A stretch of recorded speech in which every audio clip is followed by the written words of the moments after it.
এইরকম শার্প আর bold makeup look তো আমরা সবাই পছন্দ করি, রাইট? এর জন্য আছে ওয়েট এন্ড ওয়াইল্ড এর ফেস প্যালেট, যেটাতে একই সাথে আমরা একটা বেকিং পাউডারও পাচ্ছি, আবার একটা ব্রোঞ্জারও পাচ্ছি।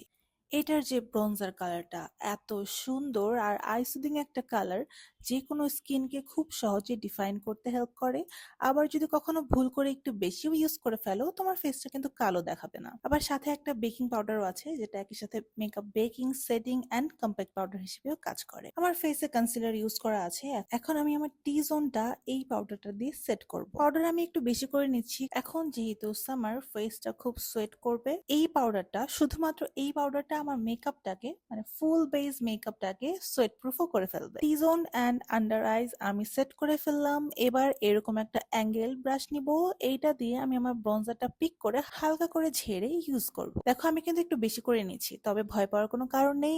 এটা যখন তুমি ব্লেন্ড করবে, খুব সুন্দরভাবে তোমার স্কিনের সাথে এটা মিশে যাবে, যেন কোনো ন্যাচারাল সানকিসড শ্যাডো। এভাবেই ফেসের another side and nose control করে নিব। তারপর দেখো দেখো আমি সেম ব্রঞ্জার দিয়েই কিন্তু আজকে আমার আই শ্যাডোটাও ডান করছি। এবার আমি আবারও আমার সেই বেকিং পাউডারে চলে যাব, যেই জায়গাটাতে ব্রঞ্জিং করেছি তার নিচ থেকে এই পাউডার দিয়ে কাট করে ফেলবো। তাহলে আমার ফেস একদম সেই ছবিগুলোর মতোই শার্প দেখাবে। পাশাপাশি নোজ এরিয়াটাও শার্প করে নিয়ে আন্ডার আইসটা আমি আরেকবারও এই বেকিং পাউডার দিয়ে সেট করে নিই। এভাবে 5 মিনিট রেখে দিব। দেন একটু গ্লিটার, আইলাইনার অ্যান্ড আইল্যাশ। এখন এক্সট্রা পাউডার গুলো ঝেড়ে ফেলবো। ঝেড়ে আমি চলে যাব আমার রেড লিপস্টিকে। This is my favourite red lipstick. এটা কিন্তু খুব বেশি কড়া রেড না, খুবই সুন্দর একটা ফেড রেড, রোজ পেটাল টাইপের colour. And this is my final look.